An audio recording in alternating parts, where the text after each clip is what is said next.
Welcome in. We are here for another episode. Checking everything. Everything looks good. Mandy, happy end of 2024. How we doing? Happy last show of the year, Amani. I uh I have two fun things cooking right now that I got to Okay. share. Okay. So first thing is I am doing another Sales Tales live and it's February 4th. So mark your calendars. It's 9:30 Pacific Standard Time. February 4th, Sales Tales live, a super fun live sales coaching session open to the public. I don't do many that are open to the public. All my coaching is private, but I had some requests for it a couple years ago. So I did a bunch this year. And the first one for next year is February 4th. And I got to tell you, I always limit it because I don't want it to be too big. I want everybody to feel like we can engage and contribute. But I always ask when people sign up, what are something you want to focus on? And the stuff that people want to focus on for this session is different than before. So I am so excited. Yeah. Well, can you share with us what's the difference in terms of what stuff people want to focus on compared to the first one, the last one you did this year?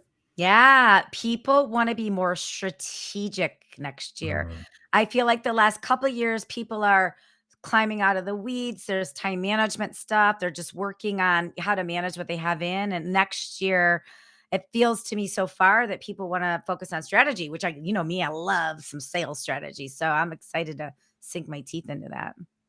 Good, good. What Mhm. else? You said there were two things you wanted to share. Okay, so I bought a pair of sneaks. Have you heard of these? These shoes, sneaks? I have not. Okay, so Sarah Blakely, who we know and love, Oh, the yes, we creator love of that. Spanx, made sneaks. They are stiletto tennis shoes, okay? And I Oh, don't wear high heels. I don't anymore. I have too many injuries to wear high heels. But okay. I've watched the whole engineering of this, the way these have been made. It's taken years and years to make them. I got them this weekend. They are so comfortable. I only wore them around my house. I haven't worn them out yet. But as soon as we're done with the interview today, I have a site inspection for 5 hours. We're seeing 5 venues, and I'm taking the sneaks on a maiden voyage. I'm documenting it. So Yes, follow on exactly. Instagram. I'm Yes. documenting it. If it was a good idea or a bad idea, we'll find out in a couple hours. But I'm really excited to take the sneaks for a test run on site inspections to see how it works. Okay. All right. Yeah. That's Yeah. good. That's good. Yeah. What about you, Amani? What's happening in your weekend? I know you're grading papers. I think you're done Yes. tomorrow. Like, what's happening in your wrap up world? So tomorrow's the final exam. So we give final exams tomorrow. And then I've been grading papers all weekend. I'm almost pretty much almost caught up. And then I'll have to grade the final exams or final projects. And so I think I'm in a good place. Then that's kind of school wise. So I have to turn my grades in by January 2nd, but I try to get it done early to give the students 1 week to have any quote unquote objections or questions. Um, and then at the same time, I'm like reaching out to people for like testimonials and like endorsements for the book or whatever. Like that's the, as you know, the big project there, trying to arrange for bookstore readings and things like that. So that's kind of, that's my two big kind of projects. Yeah. That's a lot. That's a lot to get on the books for the book for Yes. 2025. Yeah. Yes, That's it is. exciting.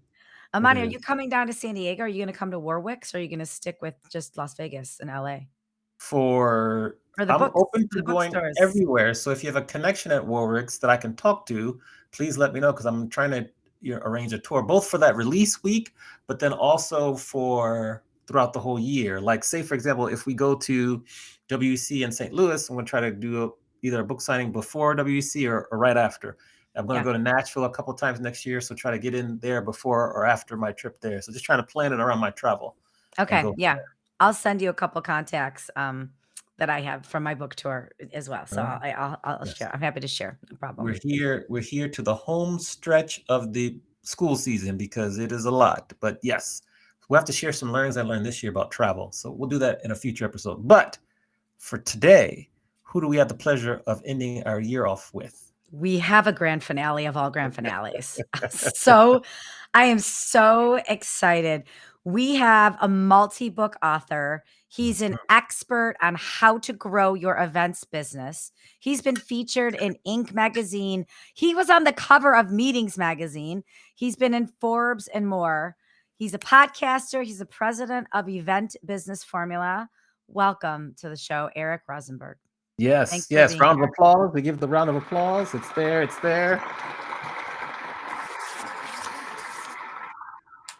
Yes, yes. Well, Mandy kind of gave a good segue to my first question.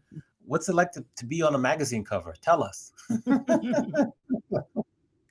Them for putting me on the cover, and more importantly, the feedback that I had on the interview and the article about growing your business. So that's all. It's luck.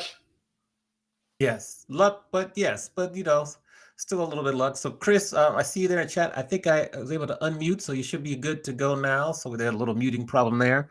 For the viewers and the listeners who are listening in and watching, where did you grow up, and tell us about how you made your way over to the United States. So people always ask me where you from, and I say South Florida. Then they pause. They go, yeah, but before that, so I cannot hide the accent. I'm born and raised in Belgium. Nice. And study business there. And then I launched my first business, a corporate events agency.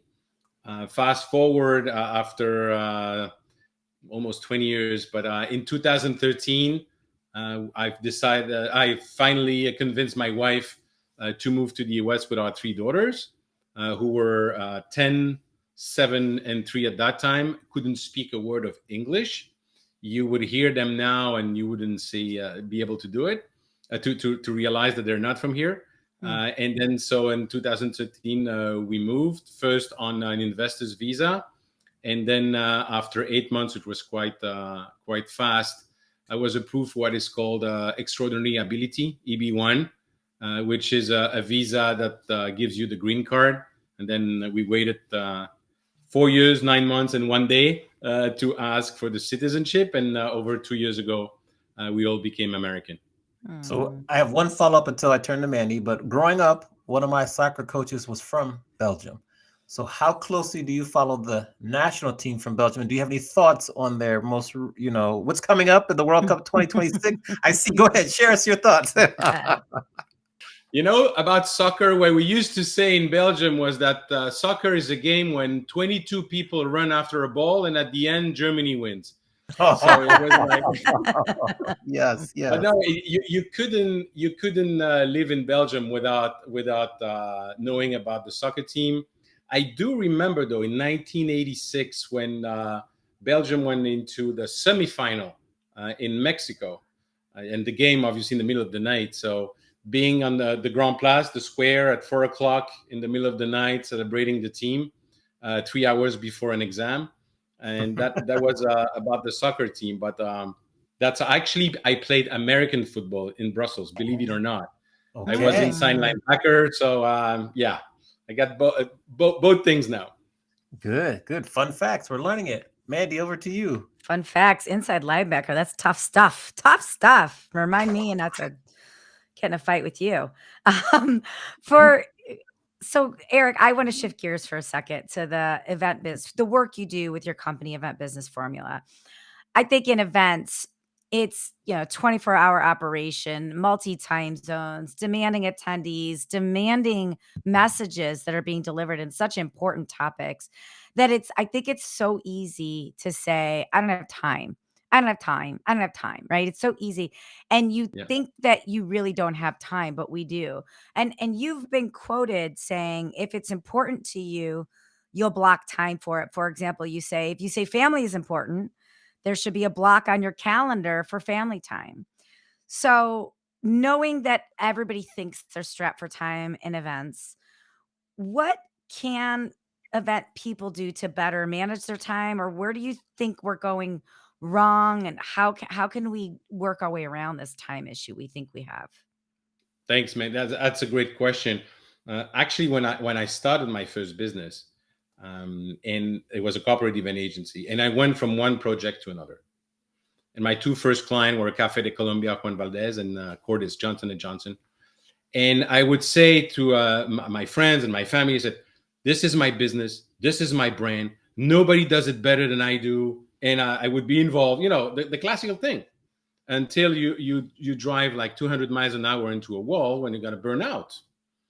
And then I decided that that was not a way to grow a business, that I wanted to stop going from one project to another. Because at the end of the day, so, the project, you have a project, it's great. And then the project is almost over. Oh my God, I have to find a new project. Oh, great, I have a new project. And you go on and on and on. It's like an hamster wheel. So to break that cycle, first of all, I had to become aware of that. And then I decided to hire people. The first weekend when actually I had two projects at the same time, I was home. I was biting my nails like nuts. And at the end of the day, everything went well. And so I decided consciously then to start really building a business. You always hear the say you have to work on your business, not in your business.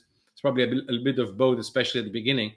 But I really decided that this is what I want to be doing. This is how I want to be growing the business, have more client, have more time for myself. And to come back to your question, I think one of the tools that I'm coaching people with is to create your ideal week. And your ideal week should include everything that matters in your life, professional and private. And if you're telling me, for instance, that part of your responsibilities is to do sales, and that you don't have at least 1 hour block in your calendar to do sales every day, I'm going to say, is it really that important? Or if you're telling me that being with your family, being with your kids is something important and there's nothing is blocked, I'm going to question that. And the point is, if we don't block time, it's not happening. There's always something urgent. There is always something that is unexpected, and it's happening. And so for me, it was really, and until today, it's blocking the time, is looking at the calendar, is looking at the priorities, is every Sunday looking for the week. It's every night setting the alarm, whether it's a Zoom or it's a physical meeting, setting the alarm to have the time to go to that meeting, and really looking every day what are the three things I'm going to start my day with, so that the day is successful. And is it great every day? No. Don't I have days where I'm sad or I'm depressed or struggling? Absolutely. But going back to what matters, and even before defining your vision for the next 5 to 10 years for your life and your business, that's what is helping when things are a little bit more difficult. But to your question, managing the time, it's the most important thing for me in order to do all the things that we need to be doing. And I have a funny story to illustrate that. One of the things I'm doing, I'm coaching the program of Accelerator for EO, for Entrepreneurs Organization. Mm-hmm. And I'm doing that for 5 years. And people were saying, oh, we don't have the time. We're always busy. And then I test them one day. I said, oh, by the way, I heard that Elon Musk is coming next week. And I actually have 10 tickets that I can give to people if you want to meet with him. And say, oh, yeah, me. And then I look at them and say, you're going to hate me. Elon Musk is not coming. I don't have any tickets, but I just proved to you that when you really want something that is important, you're going to find the time.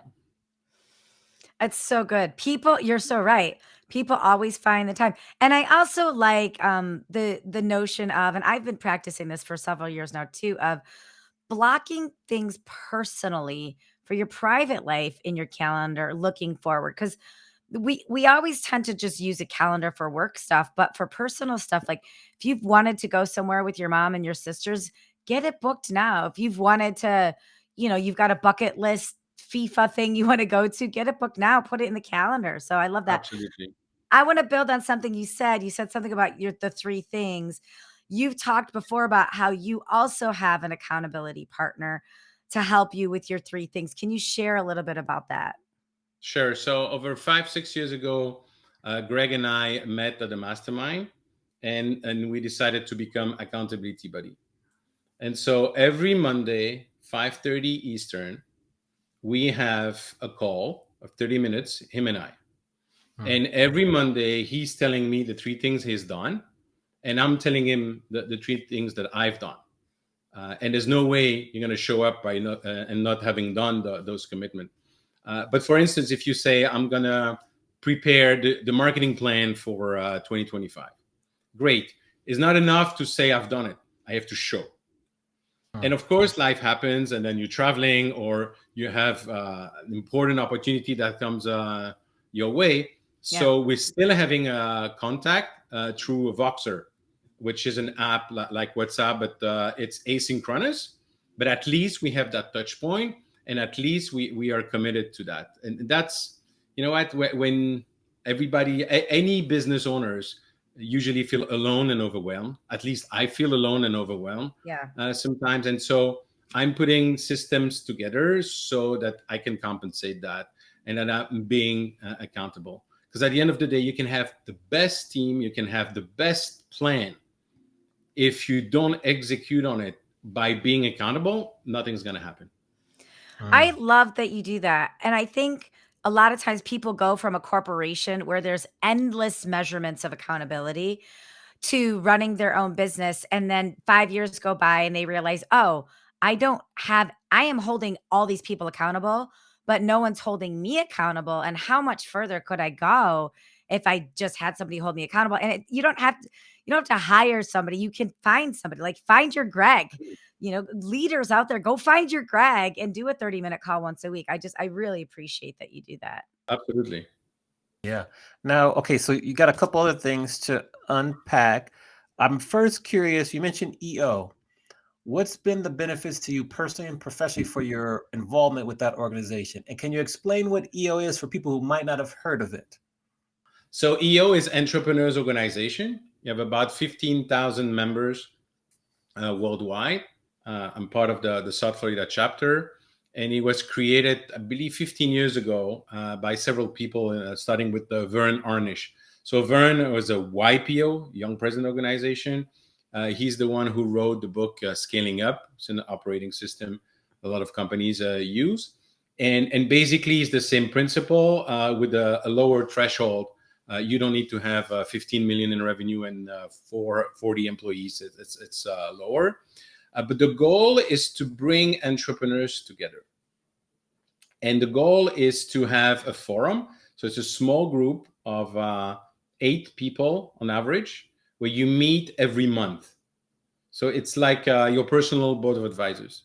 Yeah. And confidentiality is essential. And so it's creating an environment of trust where you can share anything, business, personal, any question you have in your life. And you're going to have people sharing experience that hopefully is going to help you make a decision. And then besides that, you have conferences, you have events, you have a lot of activities. But that's really the idea with entrepreneurs, which, by the way, is the same thing I'm trying to do, but just for business owners in the meetings and event industry, because you can pick any industry and you can pick any culture in any country.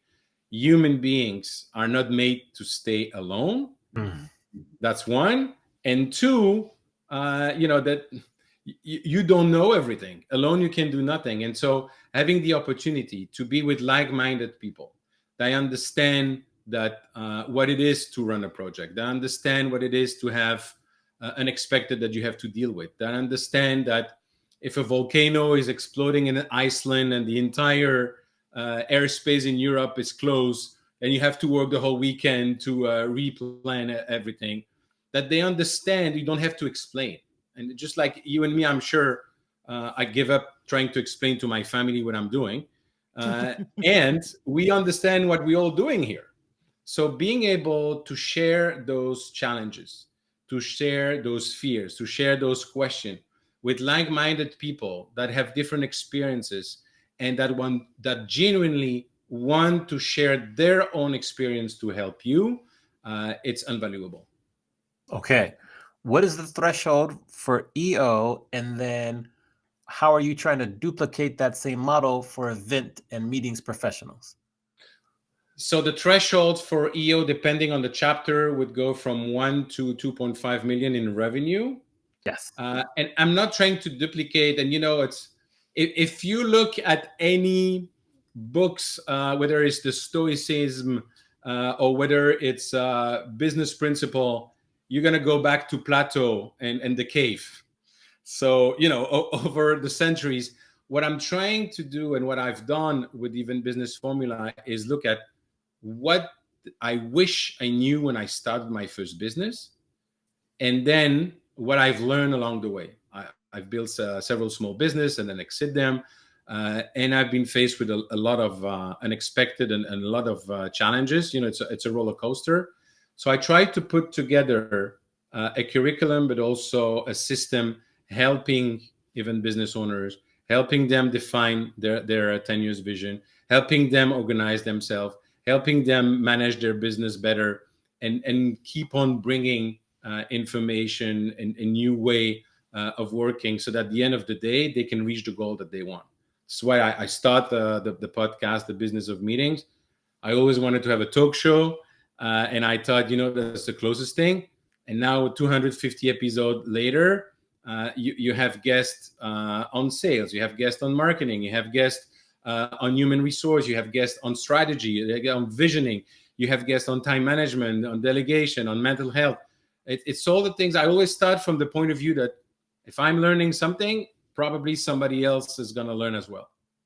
Good, good. Okay, so first say hello to Gabriella Robuccio. Hope I said that right. Let me know. And then Chris Musgrave in the chat there. In terms of, and then I have another question for this, but he asked a question for EO. How is the information in terms of like, how is it vetted to prove that you actually are earning between 1 to 2.5 million? The accountant has to certify. Okay, perfect. Yeah, that's what I thought. Now, okay, the next question, because we're going to hop around here, I feel, because I'm sure Manny's going to ask some questions too. You've written 2 books, correct? Yes. Okay. Are you going to write a third one? And what lessons did you learn from writing the first 2? Oh, wow. So the first book I wrote was 8 years ago. It's called Meeting at Sea Level. And it's the methodology that my business partner, Georgiana in Belgium, and myself, we developed and help us thrive even during the subprime crisis. And it's basically how you help organization align their face-to-face meeting with a strategy. And it was recommended by amazing people as well in our industry. So that's really the focus.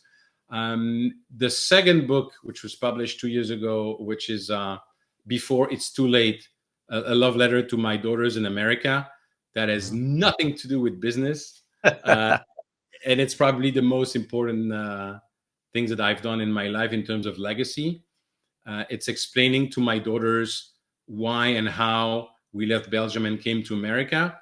And it's also, if you want to really link some of the aspect to business, it's about grit, it's about perseverance, and it's about making decisions. And whatever the topic, obviously there is very private, but very personal, sorry. But whatever the topic, I believe that when you come to a conclusion, if you don't act on it, that's very sad.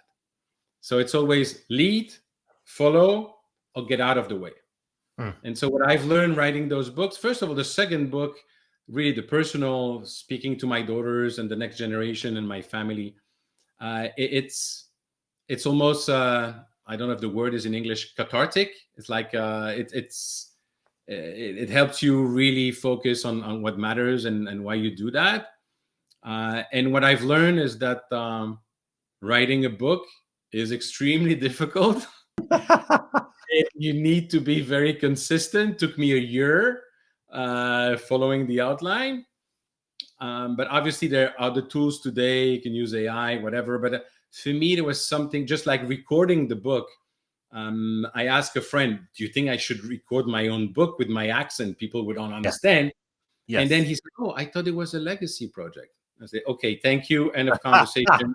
I'll do it. Great answer. Yeah, and it's helping you as well to structure your ideas. So am I going to write another book? Probably. I'm very tempted to, all the curriculum I put together for the program of helping business owners. I'm thinking of writing that book for sure, and maybe another book in the future that's more personal about what's going on in the world. But it's you cannot do everything. Yes. Yes. I'm glad you recorded your audiobook in your voice. I've been listening to that over the last couple days, and I think you can tell when somebody's passionate about something, when it's in their own voice. So I'm glad. It's nice to hear your voice. I think that Thank was a you. good Thank you call. very Yeah, much. that was a Thank good you. call. I want to hang here for a second with event business owners. I know Gabby, who you just said her name, who's watching here. I know she's a business owner. I know we have a lot of business owners in the audience. I think so many times, especially in events, people don't understand events. They think you plan parties. Like they don't understand the business, the important business elements of it. And as a result, sometimes you get pushed into an order taking mode, right? Yes. So for event business proprietors out there, but how can you help them shift from that task taking mode into a strategic business partner? What questions can they ask? What position can they take? What can Brilliant. their approach be to make that shift? I love the question because that's exactly what the first book was about. That's exactly how we were successful, even during the subprime crisis.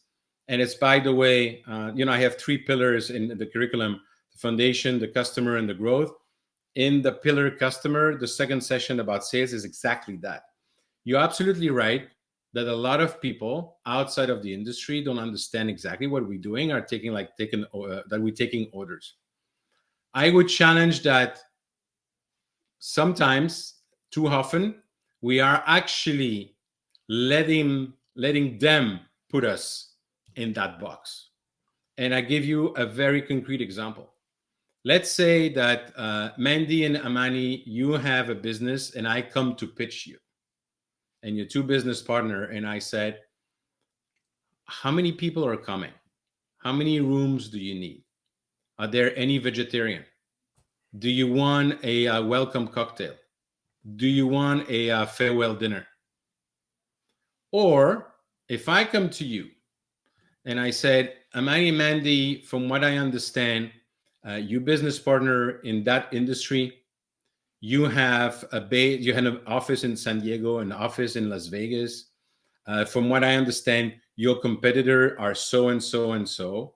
And from my research, I understand that the challenge that you are facing in your business is this and this and that.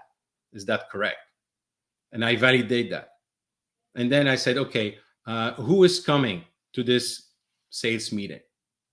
What do you expect your sales team to remember at the end of the sales meeting? What do you expect them to feel? What kind of emotion do you want them to have? And what do you want them to act upon after that sales meeting? How are you going to measure success? What do you expect from the sales meeting? And there comes more an assertive and advisory way of speaking with people. So if you say, Amani's going to give me 3 objective and Mandi's going to give me a 3 other objective, I'm going to say, guys, you have 6 objective for a sales meeting. It's too much. It's too many. You should reduce it to 1 message, maybe 2, if really you want to have an impact. Notice that I haven't asked any logistical questions yet. Mm-hmm. And the logistical part is what all our clients assume that we are good at. So we need to reassure them as well. But you have the testimonials from previous clients. You can reassure them on that. What is completely different is the way you approach that. So we would go in and speak for 30, 40 minutes without even speaking about logistics. And then we will move to logistics. So at the end, they will ask us even more questions about the business, but they will include us much earlier in the process for the next meeting. So we always talk about having a seat at the table. That's how we were getting the seat at the table. And I have so many examples I can share with that. But it's really the mindset of actually getting out of our comfort zone.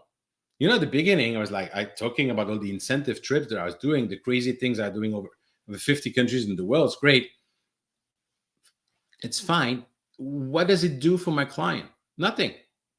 What about the price I received from Association XYZ? They don't care. What do they care is how you're going to make sure that they shine on stage in front of the rest of their company, in front of their client. How are you going to help them reach their business objective? How is this something that is going to make a difference in their business and have an impact? That is where you bring the value. That is how You are perceived not as an order taker, but really as a strategic partner. And by the way, that is how you're differentiating compared to the rest of the competition. Now, I love that. And I what I love about it is it disarms this idea that as a business owner, oh, I'm talking to the CEO. Like there's an intimidation factor for some reason where it shouldn't be there because guess what? If you own a business, you're a CEO too.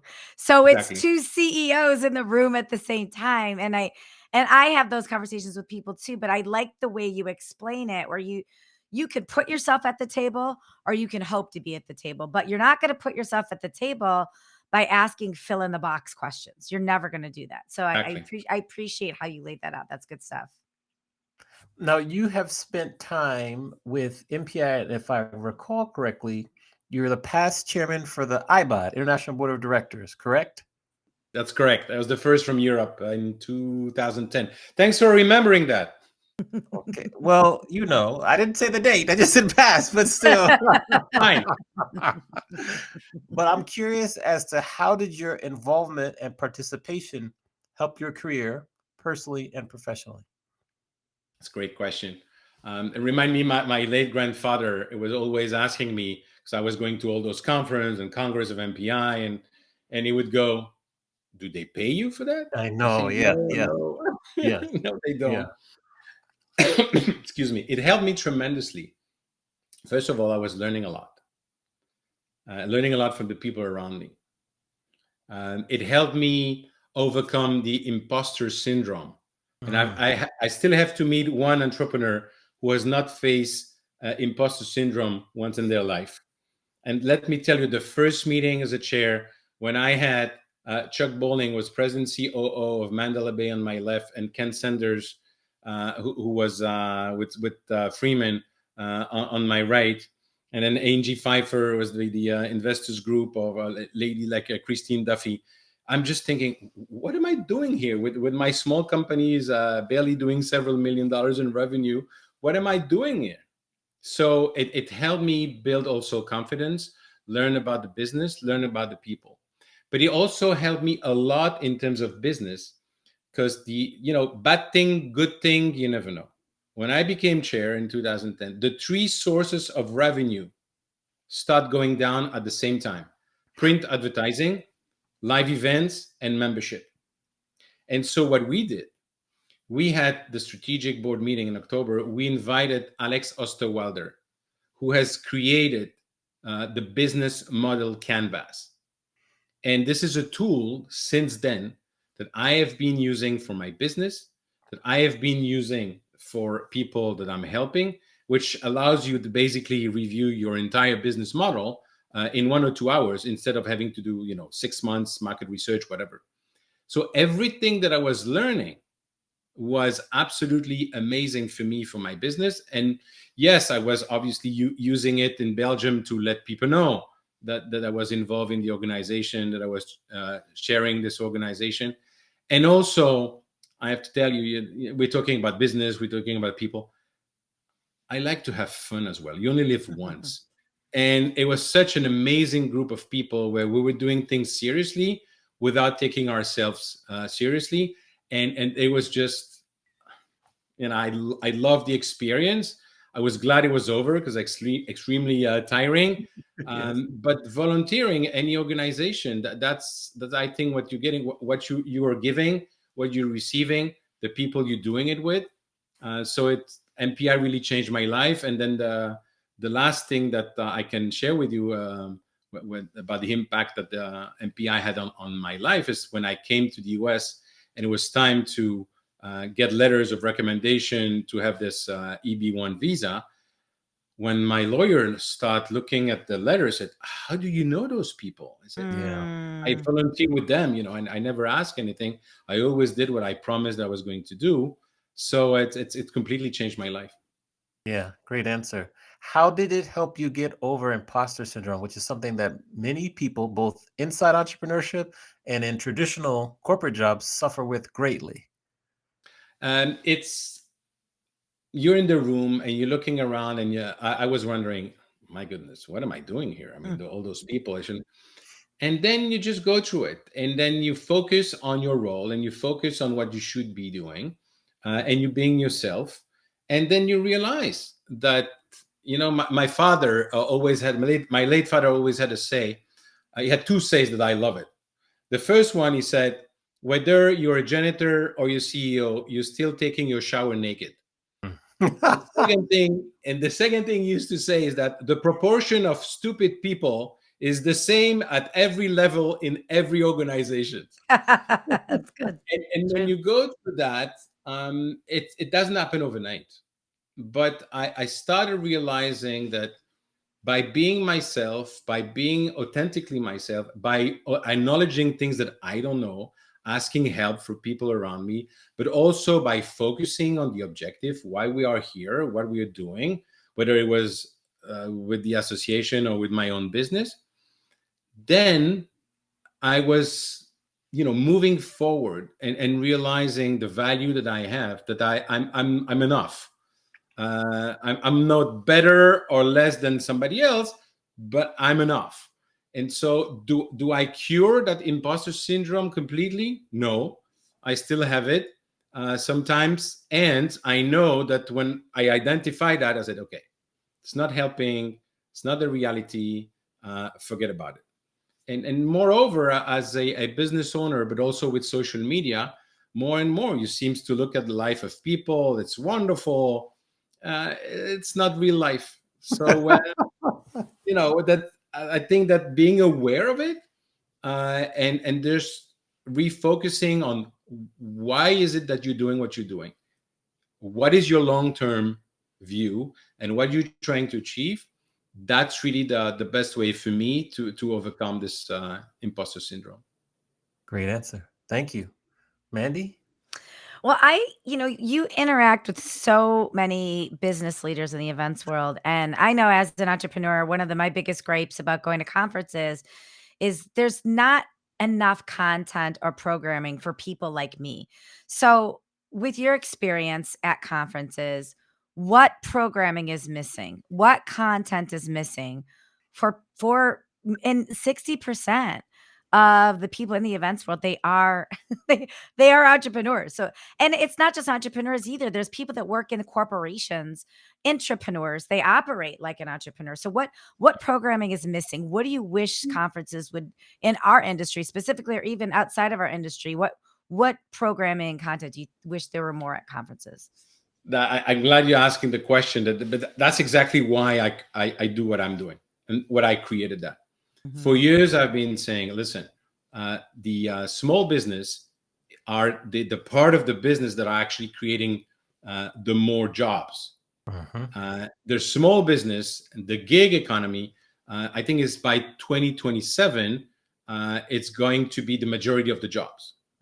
And so I would go to conference and I would learn a lot about designing a meeting, risk management, how to negotiate with hotels, which it's very important. Okay, I'm not diminishing the importance of that, but nowhere would I have, how do I manage my business better? How do I write my 10 years vision? How do I build the right team? How do I put the processes together? How do I put my playbook together? How do I position myself? How do I grow and manage my business better? Which is why I created that, and actually, yeah, starting some partnership with different organizations, because first of all, I love business, I love our industry, I love helping people, and second, um, and that's a coach who told me that and make me aware of it. No one that I would know in the industry would have had the same experience that I had. In other words, starting several small business, exiting them, and staying in this industry. So that's what I think was missing, and also the first thing to be aware of as a business owner is that precisely that you have, whether you like it or not, even if you're a solopreneur, you have a business, Yeah. and so you have a responsibility to yourself first to put that system together, to make sure that you're going to focus on what you do best, and then to grow that business, to have more time for what matters to you, but also you're becoming responsible for other people because you're providing jobs. And so the whole aspect of growing and managing a small business was something that to me was really missing. Still is. So I think we should keep talking about it. I think I'm glad we're talking about it. That's great. Yeah, Great pleasure. absolutely. Mhm. So, Eric, we've come to the point in the show where we kind of flip the script. We let you ask both myself and Mandy any question you want. Nothing is off limits. So, who do you want to ask the question to first, and what is that question? So my first question to both of you, and you can start whoever wants to start. What is your story? How did you get to do what you're doing today? Mandy, you want to answer that in a minute or Oh, less? Amani, there's a minute or less. There's no way. Amani, you go first. Because remember, the guest last week said that I always go first. He said he Yes, listens. So yes, you go first. You true. go first. Okay, my story is, I'm gonna try to do this quickly. I grew up in hotels, started working for Marriott International at the age of 17. I was a bellman. So I was just a bellman, worked my way up from bellman to front desk supervisor, then went to work at corporate headquarters. Then I traveled all over the US, DC, Atlanta, Chicago, Dallas, Miami, Los Angeles, working for Marriott. I was general manager of a hotel, director of marketing for three, and then I was regional director of sales and marketing all along because I saw DJ Biz Markie performing at a club in DC when I was at Howard University. I had wanted to be a DJ, but I put it off because I didn't think it was a legitimate job. So when I got to LA, I started to teach myself how to DJ, then went to DJ school, Scratch Academy, and then eventually I decided to step away and retire from Marriott and pursue DJing full time. Along the way, I was able to, through my involvement with MPI, Southern California chapter, I was able to get a professor job at Cal State University Fulton, which I ended up loving. It's funny because my dad was a professor. When I was growing up, I wanted nothing to do like him. I wanted to be the exact opposite. But somehow, some way, came around, loved teaching, then wrote a book in 2020. Then I began to speak more. And now I still love teaching. About to release my second book, DJ and speaker, and that's kind of my story. And I recently, like as of a year, moved to Las Vegas to kind of grow that part of the business. That's my story. Wow. Wow. Amazing. Yes, thank you. And Your you, turn, Mandy? Mandy. God. Oh boy. Wow. It all started back in Cleveland, Ohio. I'm originally from Cleveland, Ohio. Um, I was working at a 40,000 square foot banquet and conference center, and we had space, but we didn't have any sleeping rooms. And so I would interact with the limited stay hotels near us. I had space, they had no space, they had rooms, I didn't have any rooms. So we did cross promotion. I became obsessed with hotels. Like once a hotel opens, it never closes. What goes on in this 24-hour operation? I was so interested in it. So in December of 1999, one of my roommates at the time, one of my gal pals, won a radio station competition where it was she filled out a form, and they flew 180 Americans to Dublin, Ireland for Y2K. The world is supposed to Wow. explode. And we Yep. got on an airplane and we went to Y2K. We went to Dublin, Ireland, and we met up with 500 other Europeans. So it was a Miller Genuine Draft / Guinness cross promotion where they entertained us. It was an incentive trip basically, but for radio listeners. And while we were there, they marketed it as big band, small venue, big mystery. So we knew we were going to a concert. We had no idea who was going to be there. They put us in a bus, took us there, dropped the curtain, and it was Smashing Pumpkins. Mm. Wow. And while I was there in 1999, I decided to make a New Year's resolution. And I said, I am going to move out of Ohio. By the time I'm 25, I'm going to apply to a whole bunch of jobs that I'm completely underqualified for and see what happens. And I had 8 months to do it. My birthday's in August. That was December. So as soon as I got back to Ohio, I applied to all these different places, and San Diego was the only place that would call me back.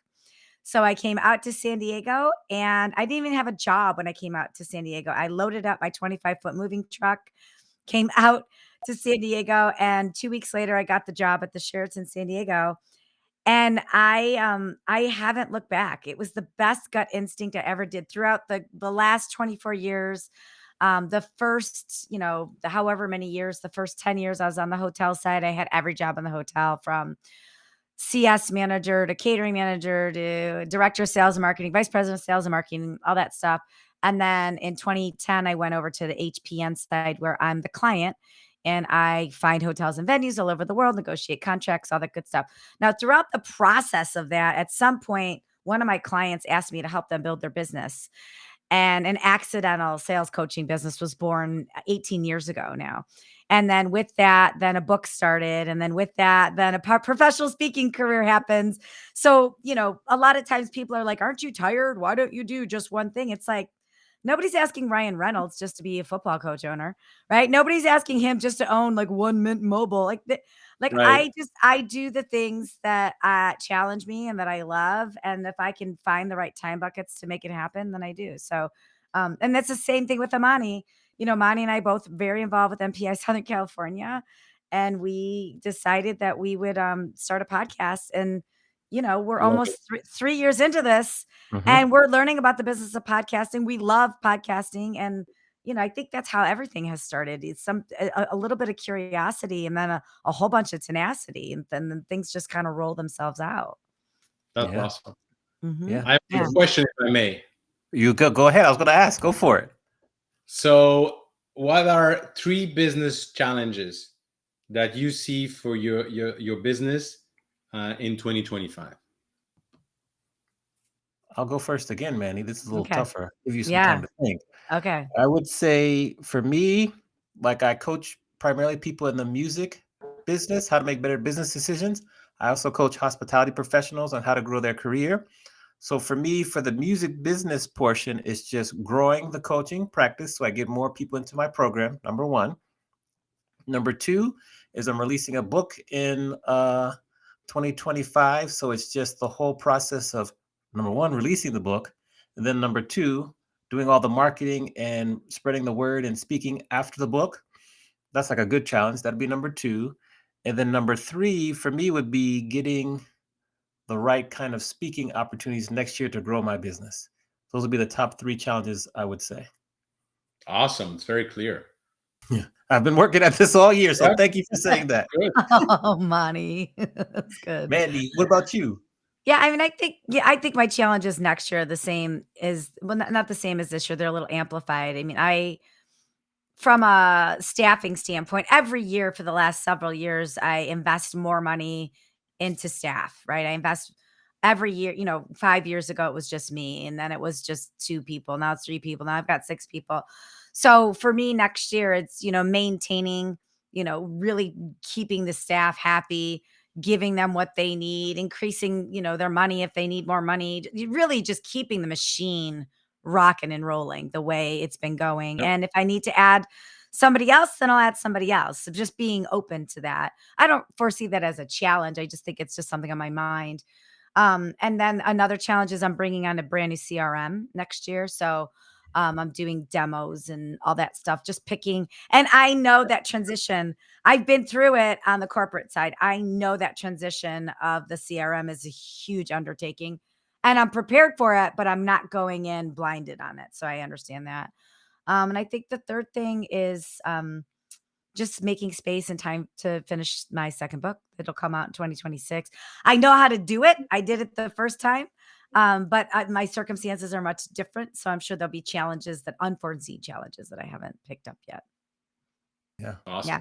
What about you, Eric? What are your 3 Yeah. business Yeah. challenges for 2025? To me, it's really one thing is making sure that more and more people know in our industry specifically that I can help them growing and managing their business. That's the main thing. And then the second thing for me is it's linked to that. It's making sure that I have all the technology in place, the platform in place, that I keep creating new opportunities for them to learn, really building this community of business owners in our industry. And the third one is more health wise. I've lost 40 pounds this year, and I need to lose the last 30. As I said, I didn't become fat overnight. So it takes time, and it's just to continue and finish until I see the six packs again. So Yes. Very Congratulations. cool. How'd you Yeah. do it? How did you lose the 40 pounds this year? it's the peptides, it's the exercise, it's the intermittent fasting, it's proteins, it's paying attention to not too much bread and stuff like, but really to be just consistent Yeah. on it. Now that leads me Yeah. to my final question, which is if we could go back and talk to 21-year-old Eric and give him advice based on everything that you've learned so far in life, what advice would you give your younger self? That's a good one.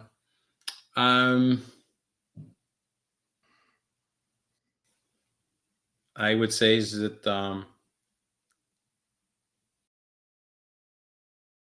just do it. Is the it's very interesting because I always follow my guts, and people say, "Oh, follow your dreams" and blah blah blah. I won't even go there. It's all the things I've done is always a question of serendipity and following the guts, and so I probably would be a little bit more cautious with some of the partnership I had in the past.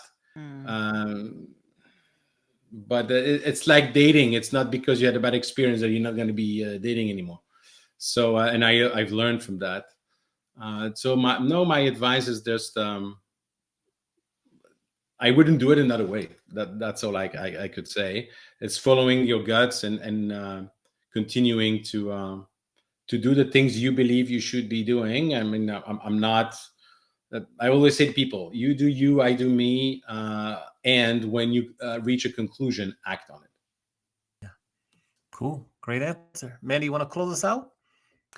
Yeah, how can we support you? You've spent an hour with us giving us so many nuggets of wisdom. How can we support you? How can we lift you up? If people want to connect with you, how can they stay in touch?